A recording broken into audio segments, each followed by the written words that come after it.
Gottipati Lakshmi non local వాడికి ఎక్కడేంటి పని? మా తాతయ్యతో సంబంధం ఉన్న మండలం ముళ్ళమూరు మండలం దర్శిలోనే ఉంది. వాళ్ళ మండలం చీమకుర్తి దర్శిలో లేదు. ఎవరు లోకల్ ఎవరు నాన్ లోకల్? మొన్న మీరు చేసినటువంటి సర్జరీ అనేది పూర్తిగా స్క్రిప్టెడ్ అని నిజం చెప్పండి, గుండె చేసుకుని నిజంగా అది అలాగే జరిగిందా లేదంటే దాని వెనక ఉన్న ప్లాన్ ఉందా? నేను నా వైద్య ధర్మం రోజు చేసే రెగ్యులర్ సర్వీస్ చేశాను. పేషెంట్కి తెలుసు, పైన దేవుడికి తెలుసు. మీరు అసలు ప్రత్యర్థిని బూచేపల్లి శివప్రసాద్ రెడ్డిని కనీసం ఒక్క మాట కూడా ఇంతవరకు ఒక విమర్శ కూడా చేయలేదని చెప్పేసి అయితే ప్రజా సేవ చేయడానికి వచ్చాను నేనైతే. సో మీ టార్గెట్ అయితే జగన్మోహన్ రెడ్డి, స్థానికంగా ఉన్న లోకల్ లీడర్ అయితే కాదు, గవర్నమెంట్. మిమ్మల్ని ఏదో ఒక ఇంటర్వ్యూలో ఆవిడ నేనే విమర్శించను, నా సోదరి చెల్లెలతో సమానం అని చెప్పేసి ఆయన చెప్పాడట కదా, దానికి ఏమైనా మీరు కరిగిపోయారా? ఆయన చెప్పేది ఆయన వాళ్ళ కార్యకర్తలకు చెప్తే నేను సంతోషిస్తాను.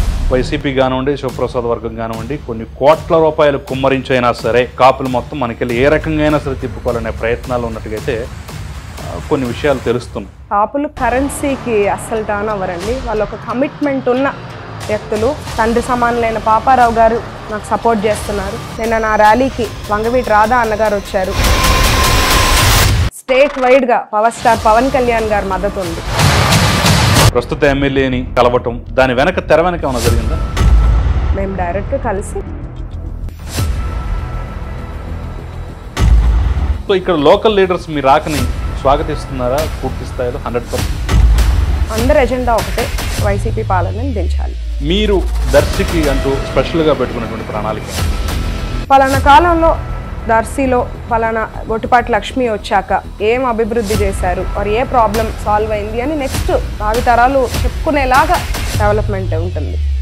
భరత్ గారు, నేను మీ స్టేట్మెంట్ చూసాం, 150 ఎకరాలు అమ్ముకున్నాం, మా అక్క ఒక్క మాట మాట్లాడకుండా అనకుండా నా కోసం సంతకం పెట్టి. ఇది నిజంగా జరిగిందా లేదంటే కొంచెం ఎగ్జాజరేట్ చేసి చూపించే ప్రయత్నం చేశారా? పర్చూరులో ప్రతి ఒక్కరికి అంటే ఎక్కడన్నా అనుమానం ఉందా? నేను అడుగుతున్నాను, తమ్ముడు వస్తాడో రాడో, ఏమంటాడో? పార్టీ పరంగా ఒక కొద్దిగా అనుమానం ఉండింది, కానీ నేను అడిగాక మాత్రం. సో మీ ఇద్దరు కలిసి ప్రచారంకి వెళుతుంటే నిన్న ర్యాలీలో కూడా చూసాను, ఎలా స్పందన కనిపిస్తుంది అక్కడ? మా అక్కకి మనం తోడుగా నిలబడినందుకు కొంచెం కార్యకర్తల్లో కూడా ఒక జోష్. నమస్తే, వెల్కమ్ టు ఆదా. ఇవాళ నా స్పెషల్ గెస్ట్ దర్శి నియోజకవర్గ టీడీపీ అభ్యర్థి డాక్టర్ గొట్టిపాటి లక్ష్మి. నమస్తే లక్ష్మి గారు. నమస్తే అండి. లక్ష్మి గారు, ఇంటర్వ్యూ స్టార్ట్ చేయబోయే ముందు మీ నేపథ్యం గురించి మేము అనేక స్టోరీలు కూడా మా ఆదాయంలో రన్ చేసాం. సో దాని గురించి మనం బ్రీఫ్గా మాట్లాడుకునేటటువంటి ప్రయత్నం చేద్దాం. ఫస్టే క్రిటికల్ క్వశ్చన్ కాకుండా కొంచెం ఫ్యామిలీ గురించి మాట్లాడే ప్రయత్నం చేస్తాను. తాజాగా మీ తమ్ముడు కూడా వైఎస్ఆర్ కాంగ్రెస్ పార్టీలో ఉన్నా సరే, నేను ఈ ఎన్నికల వరకు మా అక్కకి మద్దతు ఇస్తున్నాను అంటూ మీరు చేసినటువంటి సహాయ సహకారాల గురించి, మీరు అండగా నిలబడ్డ విధానం గురించి, ఇప్పుడు మీరు కోరిన కోరిక గురించి కూడా చాలా వివరంగా ఒక స్టేట్మెంట్ అయితే ఇచ్చారు. నిన్నటి నుంచి అది పెద్ద ఎత్తున వైరల్ అవుతాం. సో ఈ అంశంతో కుటుంబం మొత్తం, బాబాయ్ ఆల్రెడీ తెలుగుదేశంలో ఉన్నారు, మీరు ఇప్పుడు అభ్యర్థి ఇక్కడ, ఇప్పుడు తాజాగా మీ తమ్ముడు కూడా మీకు మద్దతుగా వచ్చారు. ఇక కుటుంబం మొత్తం ఒక్కతాడి మీదకి వచ్చింది అనుకోవచ్చు. ఒక ఆడపిల్లకి ఎంతమంది సపోర్ట్ ఉన్నా సొంత తమ్ముడు అనే ఒక సపోర్ట్ తోడొస్తే అది కొండంత బలంగా ఉంటుంది. అందరం ఒక తాటిపై ఉన్నందుకు నాకు చాలా సంతోషంగా ఉంది. కూటమి అభ్యర్థిగా వాళ్ళ సపోర్ట్తో ముందుకెళ్తాను. సో మీరు అడిగేటటువంటి పరిస్థితి వచ్చినప్పుడు ఎలా ఫీల్ అయ్యారు? తమ్ముడు నువ్వు నా కోసం రా అని చెప్పి, ఎందుకంటే సరే దారులు వేరు కావచ్చు, కానీ ఈరోజు నువ్వు నా కోసం రా అన్నప్పుడు ఎలా ఫీల్ అయ్యారు? ఆ క్షణం ఏ విధంగా మీ మనసులో ఒక భావన మెదిలింది? ఇక్కడ మా తాతగారు, మా నాన్నగారు, మా బాబాయ్, కొన్ని మండలాలతో మాకు ఒక సంబంధం ఉంది, మంచి అనుబంధం ఉంది. నాకు నా తమ్ముడు పక్కన ఉంటే ఇంకొంత సపోర్ట్గా ఉంటుందని అనిపించి తన్ని రిక్వెస్ట్ చేశాను. తను వెంటనే నేను ఉంటాను అని వచ్చాడు. సో ఏం మాట్లాడలేదు?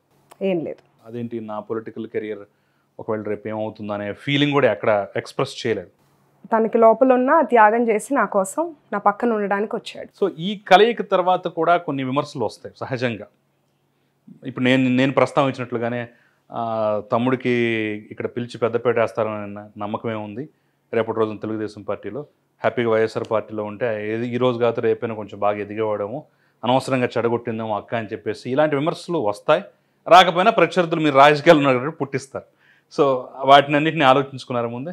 అన్నీ ఆలోచించుకున్నాం. ఇలాంటి విమర్శలు ఎప్పటి నుంచో చూస్తూనే ఉన్నాం. మేము అన్నిటికీ సిద్ధంగా ఉండి ఈ నిర్ణయం తీసుకున్నాం. గొట్టిపాటి లక్ష్మి నాన్ లోకల్, వాళ్ళంతా నరసరావుపేట, గుంటూరు జిల్లా, అక్కడి నుంచి ఇక్కడికి వచ్చారు. ఏదో అక్కడ హాస్పిటల్ పెట్టుకొని డాక్టర్గా మంచిగా సంపాదించుకుంటున్నారు. ఇక్కడ సీట్ ఇచ్చారు కాబట్టి వాళ్ళ బాబాయ్ ప్రభావంతో ఏదో గెలిచేద్దాం అని చెప్పేసి వచ్చారు.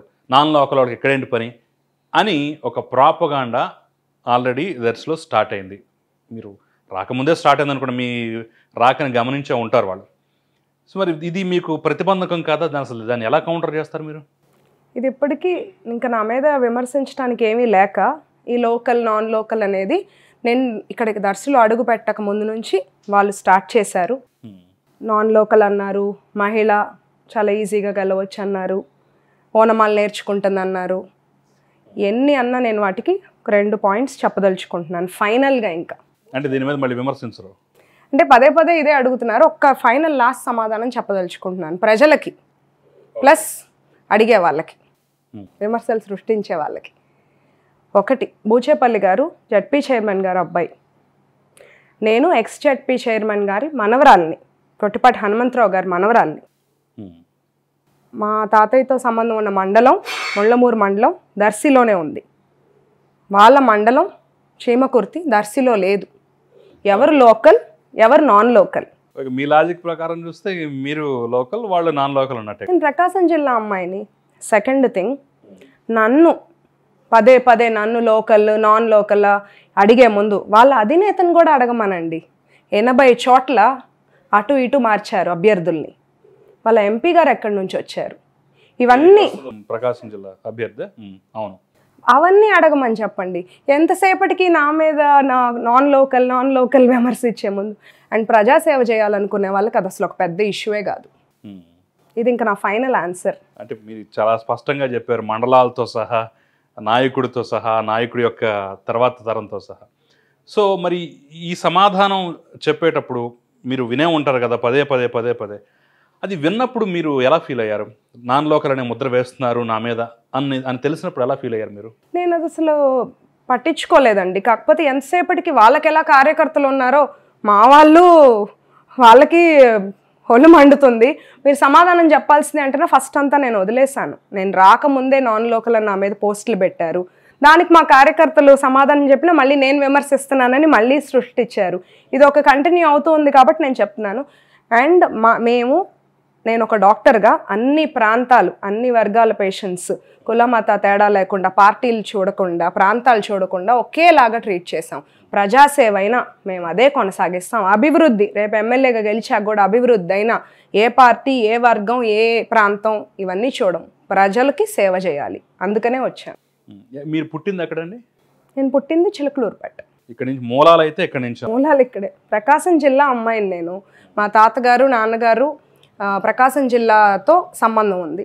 తర్వాత నేను పెళ్లి చేసుకొని మెట్టినింటికి పల్నాడు జిల్లా వెళ్ళాను. ఎవరైనా ఆడపిల్లని పెళ్లి చేసుకొని మెట్టినింటికి పంపిస్తారు, పుట్టింట్లో ఉంచుకోరు కదండి. సో దానికి కూడా సమాధానం చెప్పేశారు. ఇప్పుడు కంటిన్యూస్గా మీ మీద కొన్ని విమర్శలు వస్తున్నాయి. ఓనమాలు దిద్దుకుంటోంది, ఏం తెలుసు అని చెప్పేసి ఈవిడికి సీట్ ఇచ్చారు, బాగా డబ్బులు ఉన్నాయని చెప్పేసి డబ్బులు ఉన్న వాళ్ళకి చంద్రబాబు ఎన్నికలు టికెట్ ఇస్తున్నారు, ఆ పరంపరలో ఆ లిస్టులో ఈవిడికి కూడా టికెట్ ఇచ్చి టిక్ పెట్టారనేటటువంటి ఒక కామెంట్ అయితే వస్తుంది. అట్ ద సేమ్ టైం మీరు కూడా ఒప్పుకుంటారా లేదా, చాలా కాస్ట్ నియోజకవర్గం అంటారు ఇది. సో దానికి రీజన్ ఏంటి? మీకు టికెట్ దక్కడానికి వెనుకున్నటువంటి రీజన్ ఏంటి? మా డబ్బు చూసి ఇచ్చారా, లేదంటే పార్టీని చూసి ఇచ్చారా, లేదంటే మీ తాతగారు వాళ్ళ రాజకీయ నేపథ్యం, లేదంటే మీకెక్కడున్న పేరు ప్రతిష్టలు చూసి ఇచ్చారా? ఏం చెప్తారు? మా తాతగారు మా నాన్నగారికి ఈ జిల్లాతో ఉన్న సంబంధం, వాళ్ళు చేసిన అభివృద్ధి పనులు, అలాగే ఓటమి లేని నాయకుడు మా బాబాయ్ గొట్టిపాటి రవి గారు చేసిన అభివృద్ధి, ఆ కుటుంబం నుంచి చేసిన వాళ్ళైతే ఒక కమిట్మెంట్తో ఉంటారు, ప్రజా అభివృద్ధి ప్రజా పాలన చేస్తారని గౌరవించి చంద్రబాబు నాయుడు గారు నాకు కూటమి అభ్యర్థిగా ఇచ్చారు. మీకైతే ఆసక్తి ఉందా రాజకీయాల్లోకి రావడానికి? నేను ఆ వాతావరణంలోనే పుట్టాను, పెరిగాను.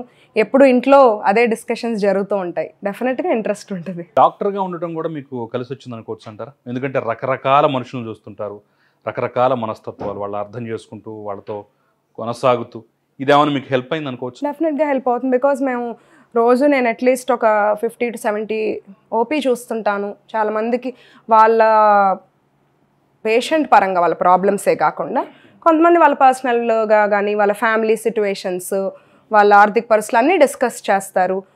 తలా ఒక రకంగా ఉంటారు. అందరితో మాట్లాడి వాళ్ళ కష్టాలు సుఖాలు తెలుసుకున్న అట్లనే రాజకీయాల్లో కూడా రేపు అందరూ ఇంకొంచెం నేను విస్తృత సేవలు అందించేలాగా.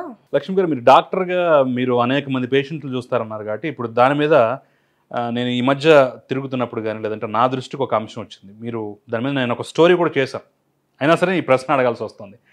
మొన్న మీరు చేసినటువంటి సర్జరీ అనేది పూర్తిగా స్క్రిప్టెడ్ అని, ప్రీ ప్లానెడ్ అని, ఒక హాస్పిటల్ సెలెక్ట్ చేసుకొని ఒక పేద పేషెంట్ని సెలెక్ట్ చేసుకొని మీరు కరెక్ట్గా ఎన్నికల టైంలో ఆడినటువంటి డ్రామా అని చెప్పేసి ఇలా రకరకాలుగా కొన్ని కామెంట్లు వస్తున్నాయి. మీరు మేము గమనించాం, మీరు గమనించారో లేదో, వైఎస్ఆర్ కాంగ్రెస్ పార్టీ సోషల్ మీడియాలో కూడా అదేంటి ఆ డాక్టర్ పక్కనే ఉంది కదా, ఇప్పుడు ఈవిడ ఆపరేషన్ చేయాల్సినటువంటి అవసరం ఎందుకు వచ్చిందని చెప్పేసి కొన్ని పోస్టులు కొన్ని పోస్టర్లు ఇప్పుడు దర్శిలో హల్చల్ చేస్తున్నాయి. నిజం చెప్పండి, గుండె మీద చేసుకుని నిజంగా అది అలాగే జరిగిందా లేదంటే దాని వెనకే ఉన్న ప్లాన్ ఉందా? కాన్పులు అనేది డెలివరీస్ ఒకళ్ళు ఆపేది కాదు, ఒకళ్ళు ప్లాన్ చేసేది కాదు. అది ప్రతి మహిళకి తెలుసు, ఆ కుటుంబ సభ్యులకు కూడా తెలుసు. కాన్పులు ఎప్పుడు చెప్పి అనుకొని రావు. నేను ఒక గైనకాలజిస్ట్ని, నెలకి 100 డెలివరీస్ చేస్తాం సింగిల్ హ్యాండెడ్గా. Throughout the day any time పెయిన్స్తో వస్తుంటారు. కొంతమంది ముహూర్తాలు బాగాలేవు, పోస్ట్పోన్, ఏది మనం ఆపలేము, మన చేతుల్లో ఉండదు. నేను క్యాంపెయిన్కి వెళ్తున్నాను, స్టార్ట్ అవుతుండగా ఒక ఫోన్ కాల్ వచ్చింది, మీరేమైనా చేయగలరా అని.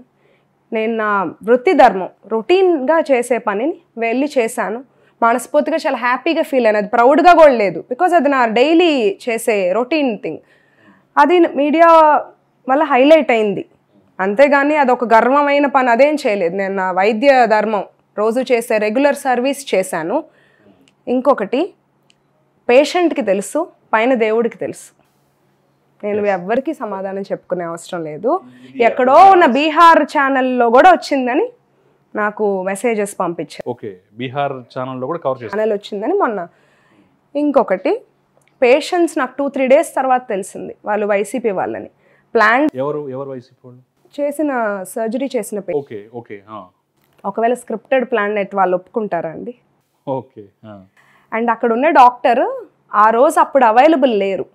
నేను ఎందుకంటే కేసు గురించి కనుక్కోవడానికి ఆవిడ కాల్ చేశాను, ఓకే నేను వస్తాను బట్ మీ అనస్థీషియా కానీ టీం రెడీగా ఉన్నారా అని. అప్పుడు చెప్పారు, నేను స్టార్ట్ అయ్యాను మేడం, రీచ్ అవ్వకపోవచ్చేమో, మీరు వెళ్ళి స్టార్ట్ చేసేయండి, నేను అక్కడికి రీచ్ అవుతాను. పాప నేను చేసే టైంకి ఆవిడ పక్కకు వచ్చి థ్యాంక్స్ వచ్చినందుకు అని కంగ్రాచులేట్ చేసి చెప్తున్నారు.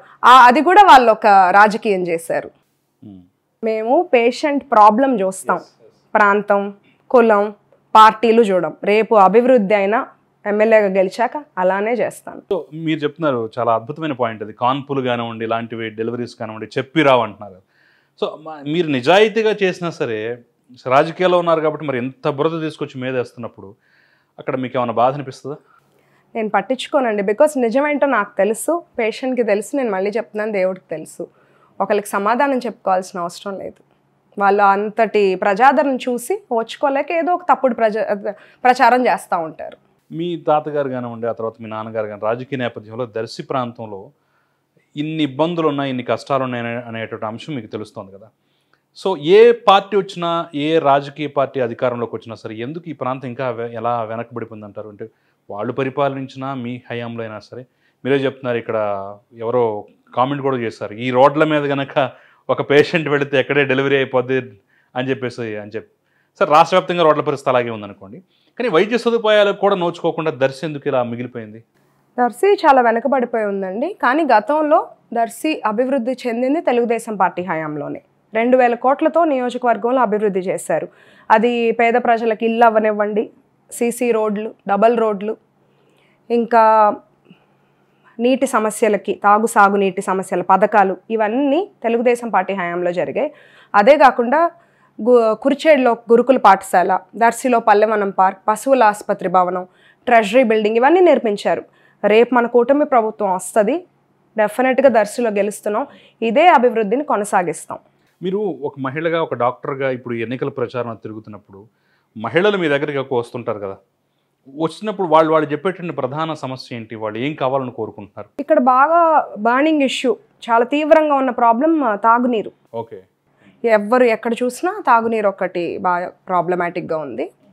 తాగునీరు అనేది ఒక బేసిక్ నీడ్, అది ఇవ్వలేకపోతే ఎట్లా అనిపిస్తుంది. నెక్స్ట్ కొన్ని గ్రామాల్లో సాగునీరు, రోడ్స్ బాగాలేవు, ఇవి లోకల్గా చెప్పే issues. Street lights, drainage issues ఉన్నాయి. అలా కాకుండా ఓవరాల్గా గుడ్ విద్యా కోర్సెస్ లేవు. మంచి కోర్సెస్ ఉన్న బెటర్ ఎడ్యుకేషన్ ఫెసిలిటీస్ కోసం మంచి కోర్సెస్ కాలేజెస్ లేవు. కొద్దిగా కాంప్లికేటెడ్ కష్టమైన కేసు వస్తే ఒంగోలు, గుంటూరు, నర్సరావుపేట వెళ్ళాల్సిన పరిస్థితిలో ఉంది దర్శి. ఇప్పుడు మల్టీ స్పెషాలిటీ హాస్పిటల్ లేదు.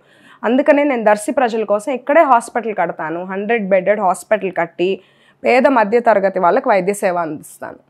ప్లస్ గవర్నమెంట్ హాస్పిటల్లో కూడా బెటర్ ఫెసిలిటీస్ లేవు. అది కూడా వెళ్ళారా మీరు? గవర్నమెంట్ హాస్పిటల్కి చూసారా? వెళ్ళలేదు, బట్ నేను అన్ని కనుక్కున్నాను. వచ్చే ముందు ప్రతి ప్రాబ్లం కనుక్కొని వాటికి పరిష్కార మార్గం తెలుసుకునే దర్శిలో అడుగు పెట్టాను. ఏంటంటే గవర్నమెంట్ హాస్పిటల్ ప్రాబ్లం ఏంటి, సమస్య ఏంటి అక్కడ? కరెక్ట్ కాంప్లికేట్ కేసు వస్తే స్పెషలిస్ట్ డాక్టర్స్ లేరు, రిఫర్ చేయాల్సిన పరిస్థితిలో ఉంది. సింపుల్ కేసెస్ వరకే అటెండ్ అవుతున్నారు. ఎక్విప్మెంట్ కానీ లేదంటే బెడ్స్ అన్నిట్లోనూ బ్యాక్ ఉంది. ఓకే. నెక్స్ట్ ఇక్కడ ఉపాధి అవకాశాలకి ఒక మంచి మనకి అవకాశం ఉంటుంది. దొనకొండ ఒక పారిశ్రామిక కారిడార్ ఏర్పాటు చేస్తే గనక ప్రచారంకి వెళ్తుంటే చాలామంది మా అమ్మాయి ఎట్లా బీటెక్ చదువుకుంది, ఆర్ మా అబ్బాయి చదువుకున్నాడు, ఖాళీగా ఉంటున్నాడు ఇంట్లో, ఖాళీగా ఉంది అమ్మాయి, జాబ్ లేదు అని. ఇక్కడ కనుక మనం ఏదైనా ఇండస్ట్రీ తీసుకొస్తే 30,000 ల్యాండ్స్ ఉన్నాయి.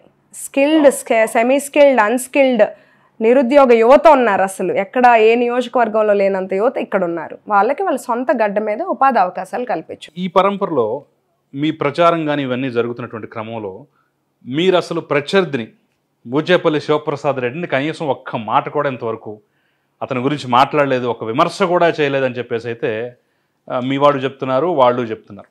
అంటే ఇది ఏమైనా స్ట్రాటజీయా? స్ట్రాటజీ ఏం లేదండి. ఇక్కడ ఇంత ప్రాబ్లమ్స్ ఉన్నాయి, ఇన్ని సమస్యలు ఉన్నాయి. ప్రజా సేవ చేయడానికి వచ్చాను. నేనైతే ఒక పర్సనల్ విమర్శలు చేయడానికి అయితే రాజకీయాల్లోకి రాలేదు. ప్రజలకు అండగా ఉండి అభివృద్ధి వైపు వెళ్దామని వచ్చాను రాజకీయాల్లోకి. కానీ అవతల పక్క నుంచి వస్తాయి విమర్శలు. నాన్ లోకల్ అన్నారు, మహిళ అన్నారు, ఓనమాల అన్నారు. నేనైతే విమర్శలు చేయడానికి రాలేదు. చంద్రబాబు నాయుడు గారు వస్తే అభివృద్ధి పాలన ఎలా ఉంటుంది, ఈ అరాచక పాలన వల్ల ఎలా నష్టపోతున్నారు వైసీపీ వల్ల అని మాత్రమే నేను వచ్చింది చెప్పడానికి ప్రజలకి. సో మీ టార్గెట్ అయితే జగన్మోహన్ రెడ్డి, స్థానికంగా ఉన్న లోకల్ లీడర్ అయితే కాదు, గవర్నమెంట్. కానీ కొంత సమయం గడిచిన తర్వాత కార్యకర్తలు ఫీల్ అవుతుంటారు కదా, అరే అన్ని విమర్శలు చేస్తున్నప్పుడు ఢీ అంటే ఢీ అనేలాగా ఉండాలి, ఇదేంటి మనం కూల్గా వెళ్ళిపోతున్నాం, ఎంతసేపటికి అభివృద్ధి అని, మేము వస్తే చేస్తామని, ఆ హామీ అని, ఈ హామీ అని. వాళ్ళ నుంచి ఏం ప్రెషర్ రాదా మీకు? ఏదైనా ఒక విమర్శ ఒక లిమిట్ దాటిందంటే అప్పుడు నేను దానికి సమాధానం చెప్తాను. కార్యకర్తలు అంటారా, ఆయన విమర్శించట్లేదు అంటారు, బట్ వాళ్ళ కార్యకర్తలు నన్ను పర్సనల్గా నా పోస్ట్ ప్రతిదాన్ని ట్యాగ్ చేసి విమర్శిస్తూనే ఉన్నారు. అది నేను పట్టించుకోను. నిన్న కూడా మీరు ఏదో ఒక సెల్ఫీ వీడియో అర్జెంటుగా తీసి పంపించాల్సి వచ్చినట్టుంది. నేను మొన్న సైకిల్ విరగొట్టడం అది చూసి మళ్ళీ అలా నా ర్యాలీలో జరగకూడదని చెప్పి ఇటువైపు ర్యాలీలో వంగవీటి రాధా గారు ఉన్నారు, ఒకవైపు గొట్టిపాటి రవి గారు ఉన్నా కూడా ఒక 1-2 minutes టైం తీసుకొని కార్యకర్తలకి నా వైపు నుంచి ఒక సందేశాన్ని పంపించాను. బట్ వాళ్ళకి ఎక్కడో కడుపు మండు ఉంటుంది. నేను కంట్రోల్ చేయడానికైతే డెఫినెట్గా ట్రై చేశాను. ఇంకా అది కొన్ని దాని మీద కూడా కొన్ని విమర్శలు ఉన్నాయి లేండి, మన వాళ్ళు చేయలేదు, వేరే ఎవరో చేశారని చెప్పేసి కూడా కొంతమంది చెప్తూ ఉన్నారు. నేను ట్రై చేశాను కంట్రోల్ చేయడానికి. అంటే ఈ తరహా రాజకీయం అనేది ఇప్పుడు సరిపోతుందంటారా? ఏది ఇప్పుడు మీలాగా కూల్గా సాఫ్ట్గా సరిపోతుందంటారా? ఎందుకంటే అవతల పక్క నుంచి సరే వాళ్ళు స్ట్రాటజీ తోటి వెళ్తున్నారు.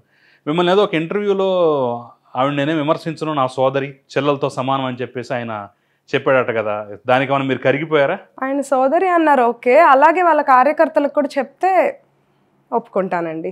వాళ్ళు ప్రతిరోజు ఏదో ఒక పర్సనల్ అటాక్, ప్రతిరోజు ట్యాగ్ చేస్తారు, ప్రతిరోజు కామెంట్స్ పెడతారు. ఆయన చెప్పేది ఆయన వాళ్ళ కార్యకర్తలకు చెప్తే నేను సంతోషిస్తాను. సోదరులా చూసుకోమని చూస్తున్నాడే వాళ్ళ, కానీ వాళ్ళ కార్యకర్తలు చూడలేదు. అది నేను రాకముందు నుంచే వాళ్ళే స్టార్ట్ చేశారండి పోస్ట్ రిలీజ్ చేయటం నా గురించి. దానికి మా కార్యకర్తలు రెస్పాండ్ అయితే మళ్ళీ అది రెస్పాండ్ అవ్వకూడదని అబ్యూజింగ్.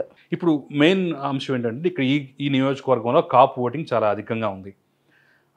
ఇప్పుడు అటు వైసీపీ కానివ్వండి, శివప్రసాద్ వర్గం కానివ్వండి, కొన్ని కోట్ల రూపాయలు కుమ్మరించైనా సరే మనకెళ్ళి తిప్పుకోవాలి, కాపులు మొత్తం మనకెళ్ళి ఏ రకంగా అయినా సరే తిప్పుకోవాలనే ప్రయత్నాలు ఉన్నట్టుగైతే కొన్ని విషయాలు తెలుస్తున్నాయి, సూచాయిగా తెలుస్తున్నాయి.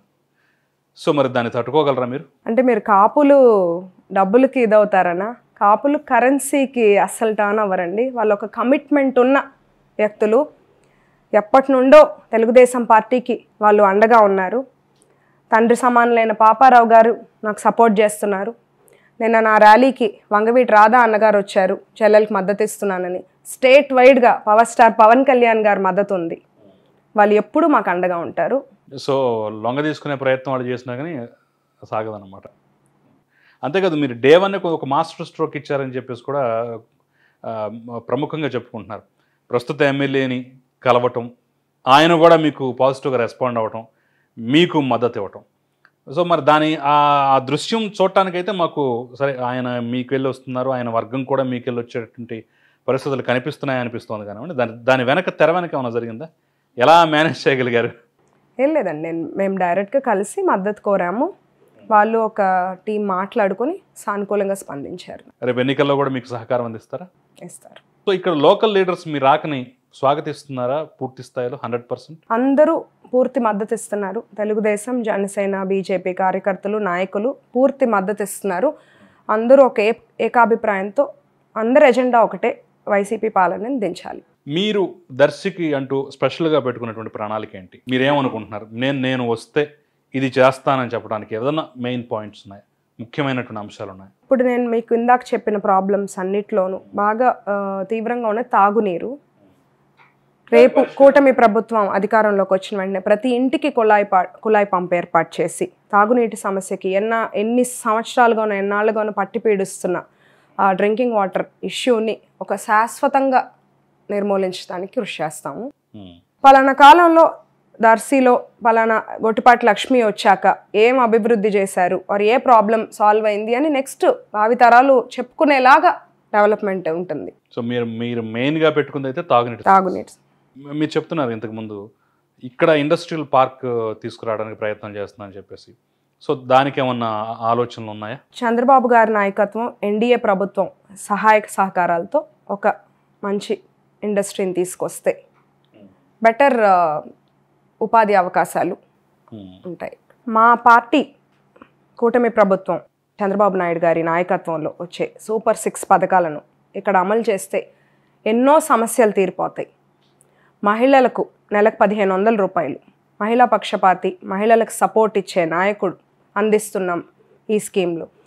మహిళలకు 3 గ్యాస్ సిలిండర్లు, ఉచిత బస్సు ప్రయాణం, అలాగే తల్లికి వందనం పథకం కింద చదువుకునే ప్రతి విద్యార్థికి, అంటే ఇంట్లో ఎంతమంది ఉంటే అంతమంది పిల్లలకి సంవత్సరానికి 15,000 రూపాయలు, రైతులకు 20,000 ఆర్థిక సహాయం, పెన్షన్ 4,000 రూపాయలు, బీసీలకు రక్షణ చట్టం. సో ఇవన్నీ మీ సూపర్ 6లో వచ్చేస్తాయి, అవన్నీ ఇక్కడ అమలు చేస్తాం. ముఖ్యంగా మరొక అంశం ఏంటంటేనండి, ఇప్పుడు దర్శిలో మీరు వచ్చిన దగ్గర నుంచి, అంటే మీరు రాకముందు మీ అభ్యర్థిత్వం ప్రకటించకముందు పరిస్థితి ఒకలాగా, మీ అభ్యర్థిత్వం ప్రకటించిన దగ్గర నుంచి మరోలాగా, ఈ ప్రయాణం కొనసాగుతున్న క్రమంలో ఇంకోలాగా గ్రాఫ్ పూర్తిగా మారిపోతుంది అనేటటువంటి ఒక ప్రచారం అయితే చాలా గట్టిగా చాలా బలంగా జరుగుతుంది. ఇది మీ కార్యకర్తలు మీ వాళ్ళు పుట్టించిందా? గ్రౌండ్లో కూడా అలాగే ఉందా? ఒకటి, నా పరిచయ ర్యాలీలో ఎంతమంది వచ్చారో అందరికీ తెలుసు, అందరూ చూశారు. అండ్ నిన్న నా నామినేషన్ ర్యాలీకి ఒక జనవాహిని వచ్చారు. పుట్టించే ప్రచారాలు అయితే ఎక్కడి నుంచి వస్తారు అంతమంది? ముఖ్యంగా మహిళలు స్వతహాగా ఒక మహిళను గెలిపించుకోవాలని కసితో వస్తున్నారు. రేపు నా గెలుపు ఈ నియోజకవర్గం మహిళల గెలుపు అవుతుంది. పైగా మొట్టమొదటి మహిళా అభ్యర్థ, కాబోయే మహిళా ఎమ్మెల్యేగా ఒకవేళ అయితే మీరు మొట్టమొదటి మహిళా ఎమ్మెల్యే అవుతారు ఇక్కడ దర్శికి. సో అది కూడా కొంత మీకు ప్లస్ పాయింట్ అయ్యేలా కనిపిస్తుంది, ఎందుకంటే మహిళలు మొత్తం కొంత దానివైపు ర్యాలీ అవుతారు కదా. మహిళా శక్తి ఉన్నారు నా వెంట. మీ ప్రచారంలో కూడా చూసాం, కొన్ని గ్రామాల్లోకి పెడుతుంటే చాలా పేదరికం కనిపిస్తుంది. అక్కడ మహిళలు ఇంకా బాగా వెనకబాటుతనంలో ఉన్నటువంటి పరిస్థితిని కూడా చూసాం. అంటే ప్రత్యేకంగా సరే మీరు మహిళల కోసం ఎలాగో కొన్ని స్కీమ్స్ మీ వచ్చే గవర్నమెంట్ తీసుకొచ్చే స్కీమ్స్ అని ఉపయోగపడతాయి అంటున్నారు. మీ నియోజకవర్గంలో వెనకబాటుతనంలో కూరుకుపోయినటువంటి ఆ మహిళల కోసం, ఆ గ్రామాల కోసం మీరు ఏమైనా చేస్తారా? మహిళలకు నేను అన్ని విధాలుగాను అండగా ఉంటాను. వాళ్ళని పేదరికం నుండి బయటకు తీసుకురావడానికి నా వంతు కృషి నేను చేస్తాను. ప్రచారంలో మీకు కనిపిస్తుందా ఈ పేదరికం కానీ వెనకబడతనం కానీ? కనిపిస్తుంది, సమస్యలు కనిపిస్తున్నాయి, బాగా బ్యాక్వర్డ్ ఉన్నారు. రేపటి రోజున మీరు ఇక్కడ గెలిచి ఎమ్మెల్యే అభ్యర్థిగా ప్రమాణ స్వీకారం చేస్తాను అనే కాన్ఫిడెన్స్ తోటి ఉన్నారు. ఇప్పుడు నియోజకవర్గానికి సంబంధించి తెలుగుదేశం పార్టీ వరకు వచ్చినట్లయితే కొంత ఇక్కడ నాయకత్వ సమస్య ఉంది. ఒక్కొక్క ఎన్నికలకు ఒక్కొక్క నాయకుడు మారుతుంటారు అనేటటువంటి పరిస్థితి కూడా ఉంది. సో పక్కన అద్దంకి చూస్తున్నాం, గొట్టిపాటి రావు గారు, ఆయన ఒక కంచు కోటలాగా తయారు చేసుకున్నారు. ఆయన గతంలో వైసీపీలో ఉన్న, ఆ తర్వాత తెలుగుదేశంలో ఉన్న, ఆయనే గెలుస్తూ కంచు కోటలాగా ఉండేటువంటి పరిస్థితి. సో మీ ప్రణాళిక కూడా అదేనా? రేపు దర్శి అనగానే గొట్టిపాటి కుటుంబం లేదంటే గొట్టిపాటి లక్ష్మి అనేలాగా మీ వ్యూహాలు ఉండబోతున్నాయి ఇక్కడ? మా కుటుంబం 40 ఏళ్ళుగా రాజకీయాల్లో ఉన్నారు. వాళ్ళకి గొట్టిపాటి అంటేనే ఒక నిబద్ధత, ఒక స్థిరత్వం. పార్టీలకు అతీతంగా కూడా ప్రజా సమస్యలపై పోరాడారు. మేము ఎప్పుడైనా ఆస్తులు పోగొట్టుకున్నామే తప్ప ప్రజల సొమ్ము, అవినీతి పాలన వైపు చూడలేదు. మారుతూ వస్తున్నారని చెప్పారు, బట్ ఒక్కసారి చరిత్ర తిరిగేసి చూస్తే మా ఫ్యామిలీ ఏ నియోజకవర్గంలో అయితే అంటిపెట్టుకున్నారో ఆ నియోజకవర్గం అభివృద్ధి వైపు పరుగులు తీసింది. నేను వాళ్ళ బాటలో వెళ్తూ అదే కొనసాగిస్తాను. ప్రజలకు ఎప్పుడూ అండగా ఉంటాను. ఇప్పటివరకు ఇంటర్వ్యూ లక్ష్మి గారితో అనుకున్నాం. వాళ్ళ సోదరుడు భరత్ కూడా ప్రచారం నుంచి వచ్చాడు కాబట్టి ఆయన కూడా రిక్వెస్ట్ చేస్తే సరే కాసేపు నేను కూడా మాట్లాడతానని చెప్పేసి ఆయన కూడా వచ్చి కూర్చున్నారు. నిన్న ఆయన స్టేట్మెంట్ మీరు చూసే ఉంటారు. మా అక్క కోసం నేను వస్తున్నాను అని చెప్పేసి పరచూరు ప్రజలకి ఆయన ఒక సందేశం కూడా పంపించారు. సో ఆ తర్వాత పరిస్థితుల పరిణామాలు ఏంటి, ఆయన ఎందుకు రావాల్సి వచ్చిందో కూడా తెలుసుకునే ప్రయత్నం. నమస్తే భరత్ గారు. నమస్తే భరత్ గారు, నిన్న మీ స్టేట్మెంట్ చూసాం. 150 ఎకరాలు అమ్ముకున్నాం రాజకీయాల కోసం అని చెప్పేసి. మా అక్క ఒక్క మాట మాట్లాడకుండా అనకుండా నా కోసం సంతకం పెట్టింది. ఇది నిజంగా జరిగిందా లేదంటే కొంచెం ఎగ్జాజరేట్ చేసి చూపించే ప్రయత్నం చేశారా? పర్చూరులో ప్రతి ఒక్కరికి అది నిజం అని అందరికీ తెలుసు. వైసీపీలో నాయకులు అందరూ కూడా నాకు మెసేజ్లు పెట్టారు, మీరు రైట్ డెసిషన్ తీసుకున్నారని చెప్పారు, మీ సోదరి కోసం నిలబడాలని చెప్పారు. ఎందుకు చెప్పారు అంటే, ఎందుకంటే మా అక్క నా కోసం ప్రతి ఊరు తిరిగింది కాబట్టి మా అక్క అక్కడ అందరికీ తెలుసు. ఈరోజు కూడా నిన్న నామినేషన్ కానీ ఇక్కడికి కానీ చూద్దామని చెప్పి పెద్ద పెద్ద నాయకులు కారుల్లో ఉండి వచ్చారు. వాళ్ళందరూ నాకు ఫోన్లు కూడా చేశారు. వాళ్ళు వైసీపీలో ఉన్నప్పటికీ కూడా మా కుటుంబం మీద అభిమానంతో ఇక్కడున్న అబ్బాయి కూడా వైసీపీ అబ్బాయే, ఇప్పుడున్న అబ్బాయి కూడా వైసీపీ అబ్బాయే, వచ్చింది కేవలం అక్క ఎలా ఉందని చూడడానికి. అనుబంధం మా కుటుంబంతో ఉంది కాబట్టి. లక్ష్మి గారు, మీరు చెప్పండి, 150 ఎకరాలు అమ్ముతుంటే అలా ఎలా సంతకం పెట్టారు? రాజకీయాల్లో సంపాదించుకోలే కానీ పోగొట్టుకోవడం ఏంటని చెప్పేసి అనలేదా? మా నాన్నగారు సడన్గా హెల్త్ ఇష్యూ అయి చనిపోయాక ప్లేస్లోకి మా తమ్ముడు రాజకీయ ప్రవేశం చేశారు. ఇప్పుడు మాకు పెద్ద సపోర్ట్ అంటూ లేదు. ఒక మంచి ల్యాండ్ ఉంది, అది సొంతూరులో ఒకే చోట. అది అమ్మేసి మా ఫ్యూచర్ అని ఇంకా ముందుకెళ్ళాం. సో రాజకీయాల కోసం డబ్బులు పోగొట్టుకున్నా పర్వాలేదు అనేటటువంటి పరిస్థితి ప్రజల కోసం అని చెప్పేసి కనిపిస్తుంది. సో ఇప్పుడు మరి అక్కకి సపోర్ట్గా వచ్చేటటువంటి సందర్భంలో మరి నా రాజకీయ భవిష్యత్తు ఏమవుతుంది అనే ఫీలింగ్ ఏం కలగలేదా? కలగలేదు. కుటుంబంలో ఇద్దరులో ఎవరున్నా కూడా ఒకటే అనుకున్నాం. ఓకే, 100%. మరి మీ బాబాయ్ గారిని కలిసారా, మాట్లాడారా? ఆయనకు కూడా చెప్పారా ఇదంతా? చెప్పాను. ఆయన పూర్తి మద్దతు తీసుకునే ఇక్కడికి రావటం జరిగింది. మాకు ఇక్కడ పరిచయాలు ఉన్న తాళ్ళూరు మండలం, ముండ్లమూరు మండలంలో ఖచ్చితంగా నా అవసరం ఉంది. తాతగారి అనుచరులు కానీ, నాన్నగారి అనుచరులు కానీ వాళ్ళందరూ కూడా ఇక్కడ నా అవసరం ఉందని భావించారు కాబట్టి నేను ఇక్కడికి రావడం జరిగింది. లక్ష్మి గారు, మీ తమ్ముడు వస్తానని చెప్పగానే, భరత్ గారు వస్తానని చెప్పగానే ఎలా ఫీల్ అయ్యారు? అంటే ఎక్కడన్నా అనుమానం ఉందా? నేను అడుగుతున్నాను, తమ్ముడు వస్తాడో రాడో, ఏమంటాడో అనే అనుమానం ఏమైనా కలిగింది అడిగే సందర్భంలో? పార్టీ పరంగా కొద్దిగా అనుమానం ఉండింది, కానీ నేను అడిగాక మాత్రం తను నాకు పూర్తిగా మద్దతు ఇస్తాడనే అనుకుని అడిగాను. అడిగిన వెంటనే వచ్చాడు. సో ఇప్పుడు అగ్నికి వాయువు తోడైనట్లుగా ఇద్దరు. సో మీ ఇద్దరు కలిసి ప్రచారంకి వెళ్తుంటే నిన్న ర్యాలీలో కూడా చూశాను, మీ నామినేషన్ ర్యాలీలో కూడా చూశాను, ఒకే దాని మీద వెళ్తుంటే. సో మీ ఇద్దరు కలిసి వెళ్తుంటే ఎలా స్పందన కనిపిస్తోంది అక్కడ? చాలా బాగుందండి. అందరూ కూడా కుటుంబ సభ్యుని కదా, అందరూ కూడా ఆ ప్రేమలు చూపిస్తున్నారు. అండ్ మా మండలం వాళ్ళందరూ చాలా ఆనందపడుతున్నారు. మా అక్కకి మనం తోడుగా నిలబడినందుకు కొంచెం కార్యకర్తల్లో కూడా ఒక జోష్ వచ్చినట్టు అనిపించింది. మీకేమనిపిస్తుంది? ఇప్పటి వరకు సరే చూసింది వేరు, ఇక మీదట చూడబోయేది వేరు. ఇక్కడ మీ అక్కగారు తిరుగుతున్నప్పుడు దర్శిలో, ఎందుకంటే సహజంగా ఇక్కడ ఎక్కువ కాలం పరిపాలించింది ప్రత్యర్థి పార్టీ వాళ్ళే. సో అలాంటి సందర్భంలో ఇక్కడ తిరుగుతున్నప్పుడు ఆ పట్టు కనిపిస్తోందా? ఆ కాన్ఫిడెన్స్ వస్తుందా? ఎస్, మా అక్క ఖచ్చితంగా గెలుస్తుందనే కాన్ఫిడెన్స్ వస్తుందా? యాక్చువల్లీ నేను ఇక్కడికి రాక ముందల వరకు నాకు ఐడియా లేదు. నేను ఇక్కడ వచ్చి తిరుగుతున్నప్పుడు నేను నామినేషన్ చూశాను.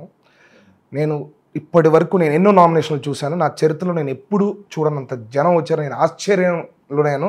ఇది నేను ముమ్మడికి నిజం ఇది. ఎందుకంటే జనాలు ఎక్కి షేక్ హ్యాండ్ ఇవ్వడానికి ఎక్కుతున్నారు. గ్రౌండ్ లెవెల్లోకి మా అక్క పూర్తిగా వెళ్ళిపోయిందని చెప్పి నేను నమ్ముతున్నాను. ఎందుకంటే ఆడవాళ్ళు అసలు మనం పిలవకుండా స్వచ్ఛందంగా వచ్చి వాళ్ళందరూ నేను తెలియకపోయినా కూడా నాకు వచ్చి నా దగ్గర నాకు షేక్ హ్యాండ్లు ఇచ్చి మీ అక్క గెలుస్తుందని చెప్పి చెప్తున్నారంటే అది స్వచ్ఛందంగా వచ్చారని చెప్పి నేను భావిస్తున్నాను.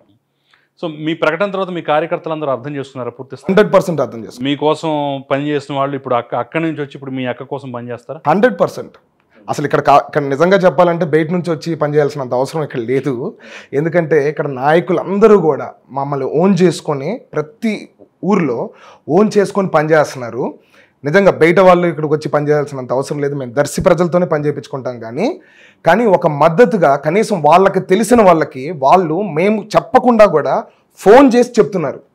వాళ్ళ చుట్టాలు ఉంటారు కదండి, మా ప్రాంతానికి అక్కడ ఉండే చుట్టాలు ఉంటారు కదా, వాళ్ళకి ఫోన్ చేసి వాళ్ళు మా అమ్మాయికి వేయండి అని అడుగుతున్నారు. అది చాలు కదా, ఆ ప్రేమ ఉంటే చాలు కదా. చిన్నప్పటి నుంచి ఇంతే మీరు ఎఫెక్షనేట్గా ఉంటారు? గొడవలు పడతాం, ఎఫెక్షనేట్గా ఉంటాం.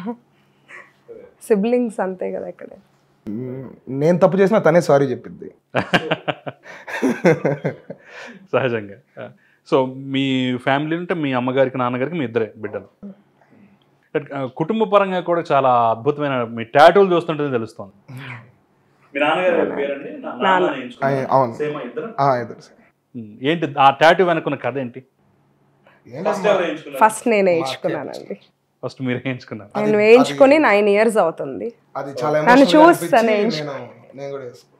సో మీ నాన్నగారు ఉన్నప్పుడు అంటే ఆయన కూడా రేపటి రోజున మా పిల్లలు రాజకీయాల్లోకి రావాలనేటటువంటి భావన ఎప్పుడన్నా వ్యక్తం చేశారు? వ్యక్తం చేశారు. అంటే ఆయన కోరిక ఇది 100% ఆయన కోరుకున్నారు. నా తర్వాత చేయాలి మీరిద్దరు ఎవరైనా కానీ ఇద్దరు ఉండాలని చెప్పేసి. నేను చదువుకునే రోజుల్లో నుండే నాకు చెప్పేవాళ్ళు, నువ్వు ఎక్కడైనా ప్రాక్టీస్ చేసుకో, కానీ నా నియోజకవర్గం నా ప్రజల కోసం వచ్చి ఒక ఇన్ని డేస్, వీక్లో 2 days 3 days ఫ్రీ సర్వీస్ చేసి వెళ్ళాలి. అండ్ నేను MBBS ఉన్నప్పుడు అప్పుడు కొంచెం ఉండేది పాకెట్ మనీ. అప్పుడు ఎవరైనా వచ్చినా చూపించుకోవడానికి, నీ దగ్గర మనీ ఉన్నాయా, వాళ్ళకి ఎక్స్రేస్ అవి తీపిచ్చు, మన పేషెంట్స్ వస్తున్నారు, వాళ్ళకి చూపించేసి పంపించు. నేను కాలేజ్లో చదువుకునేటప్పుడు అలా ఉండేది. ఆయనకు ప్రజలతో సంబంధం, ప్రజాసేవ చేయాలని. ఆ మాట నిలుపుకుంది కూడా. ఎందుకంటే కొన్ని 100 క్యాంపులు పెట్టాం, మెడికల్ క్యాంప్స్ పర్చూరులో. కానీ పర్చూరుకే అని కాదు, ముందల మార్టూరు నియోజకవర్గం ఉండేటప్పుడు సంతమాగులూరు కూడా ఉంది కదా, సో సంతమాగులూరులో కూడా పెట్టాం. ప్రతి నాన్నగారి వర్ధంతి సందర్భంగా మేము ఆయన ఏదైతే కోరుకున్నాడో ఆ మెడికల్ క్యాంప్సే పెట్టాం. ఎప్పుడు పెట్టాం, మార్టూరులో, ఎద్దనపూడిలో, ఎక్కడైనా చేస్తూనే ఉన్నాం. సో ఫ్యామిలీ పరంగా ఇప్పుడు మొత్తం అందరూ ఒక్క తాటి మీదకి వచ్చినట్టే. 100%. అంటే మీరు మీ అక్కని మొదటి నుంచి చిన్నప్పటి నుంచి గమనిస్తున్నారు కదా, ఇప్పుడు బోలెడు హామీలు ఇచ్చేస్తుంది ఎన్నికల ప్రచారంలో భాగంగా. ఖచ్చితంగా ప్రజలు గుర్తుంచుకుంటారు. మరి అవన్నీ నెరవేర్చేటటువంటి పరిస్థితులు మీకు కనిపిస్తున్నాయా? మీ అక్క అనుకున్న హామీని నెరవేర్చేటటువంటి పరిస్థితి ఉంటుందంటారా? పర్చూరులో నూతలపాడు గ్రామం ఉంది.